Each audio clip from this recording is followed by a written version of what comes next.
అంటే ఇప్పుడు మనం కార్ తీసుకోవడానికి బెనిఫిట్స్ ఏంటి? మీ దగ్గర తీసుకోవడానికి రీజన్ ఏంటి? డెఫినెట్లీ అండి. అంటే ప్రతి ఒక్కరు ఏంటంటే అందరూ టెక్నికల్‌గా సర్టిఫైడ్ అయినని చెప్తారు. హ్మ్. సో, మన దగ్గర కూడా 100% అంటే మన కంపెనీ వచ్చేసి 2009 నుంచి ఉందన్నమాట. Doctor okay. కార్స్ అని ప్రెజెంట్. ఎక్రోస్‌లో ఉండే. అప్పటి నుంచి ఇప్పటి వరకు మనం పార్కిన్సన్‌లో హ్మ్. సేల్ చేస్తున్నాం వెహికల్స్. సో, ఇక్కడ ఏంటంటే వెహికల్ మన దగ్గర టెక్నీషియన్స్ ఉంటారు. 3 హ్మ్. టెక్నీషియన్స్ ఉంటారు. ఒకరు బాడీకి ఉంటారు, ఒకరు ఇంజిన్‌కి ఉంటారు, ఒకరొచ్చేసి ఎలక్ట్రికల్, ఏసీ దీంట్లో ఓకే. చెక్ చేస్తారు. సో, 100% సర్టిఫైడ్ ఉంటుందన్నమాట. ఎట్లా చెక్ చేస్తారనేది వెహికల్ నేను ఒకసారి చూపిస్తాను. ఓకే. సో, ఇప్పుడు ఈ పర్టికులర్ ఈ వెహికల్ తీసుకున్నట్టే దీనికి పిల్లర్స్ ఉంటాయంట. A pillar, B pillar, C pillar అని ఉంటుంది.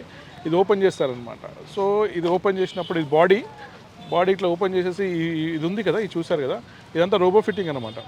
సో, మనం మాన్యువల్గా యాక్సిడెంట్ అయిందనుకోండి వెహికల్, ఈ డాట్స్ ఉన్నాయి చూసారా, ఓకే. ఓకే. ఈ డాట్స్ అనేది రోబో ఫిట్ చేస్తేనే ఇట్లా వస్తుంది అనమాట. ఓకే. అదే మాన్యువల్గా ఫిట్ చేస్తే ఈ డాట్స్ అని ఏముండవు. ఓకే. ఆ డెంటింగ్ పెయింటింగ్ చేసినట్టు ఉందన్నమాట. సో, ఈ పిల్లర్స్ అని చెక్ చేస్తారు. మెయిన్ థింగ్ ఏంటంటే ఈ పిల్లర్స్ అనమాట. ఓకే. ఈ పిల్లర్స్ చెక్ చేసినప్పుడు ఇవన్నీ ఓకే ఉందంటేనే మనకు బాడీ ఓకే ఉందన్నమాట. ఓకే. ఈ పిల్లర్స్ ఏబిసిడి పిల్లర్స్ అని ఉంటాయి.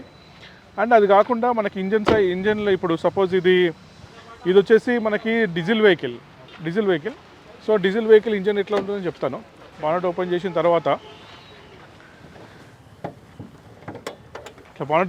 తర్వాత మనకి ఏంటంటే ఇంకోటి యాక్సిడెంట్లో ఇది అప్రాన్ అంటారు అనమాట.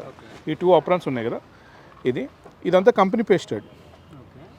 సో, కంపెనీ పేస్ట్ అని ఉంటుంది. ఈ కంపెనీ చూసినప్పుడు ఈ పేస్ట్ ఉందనుకోండి 100% నాన్ యాక్సిడెంట్ అనమాట. ఎందుకంటే ముందు నుంచి ఇంపాక్ట్ అయినప్పుడు ఇది ఏంటంటే బ్రేక్ అయిపోతుంది. ఓకే. సో, దానివల్ల ఏంటంటే దాన్ని మేజర్ యాక్సిడెంట్ అంటారు. సో, ఇది చూసి కంపెనీ పెయింటెడ్ అనమాట. ఇది మనకి యాక్సిడెంట్ అయితే వేరే పెయింట్ వస్తుంది, వేరే పేస్టింగ్ వస్తుంది, ఇట్లా ఉండదు. కోటింగ్ కొడతారు, ఈజీగా అర్థమైపోతుంది అనమాట. సో, అదొకటి, దానివల్ల యాక్సిడెంట్ అనేది మనం మెయిన్గా కన్ఫర్మ్ చేసుకోవచ్చు. అండ్ అది కాకుండా ఇంజన్లో చూసుకున్నట్టయితే ఇంజన్లో మెయిన్ థింగ్ ఏంటంటే ఈ ఆయిల్ డిప్ ఉంటుంది కదా, ఓకే. ఇది చూసేసుకొని ఇక్కడ ఇంజన్ స్టార్ట్ చేసినప్పుడు ఇక్కడ మనకి స్మోక్ వస్తుంది. స్మోక్ కానీ ఆయిల్ కానీ కొడుతుంది అనుకోండి, ఆయిల్ బాగా కొడుతుంది అనుకోండి, నైట్లో కొడుతుంది ఏం కాదు, బాగా కొడుతుంది అనుకోండి, అప్పుడు ఇంజన్లో టర్బో పోయే ఛాన్సెస్ ఉంటుంది. అంటే టర్బో పోయిందంటే ఇంజన్ పోయే ఛాన్సెస్ ఉంటుందన్నమాట. అది చెక్ చేస్తారు. అది కాకుండా స్మోక్, డీజిల్ వెహికల్ అంటే మనకి నార్మల్గా మినిమం స్మోక్ వస్తుంది బ్లాక్గా. బట్ మేజర్గా ఇప్పుడు మనం వెహికల్ ఎప్పుడైనా బయటకి మీరు చూస్తుంటారు, ఎవరైనా కార్ వెళ్తుంటే ఫుల్ స్మోక్ వస్తూ ఉంటుంది. సో, ఇంజన్ పోయినట్టు ఇంకా అది. ఓకే.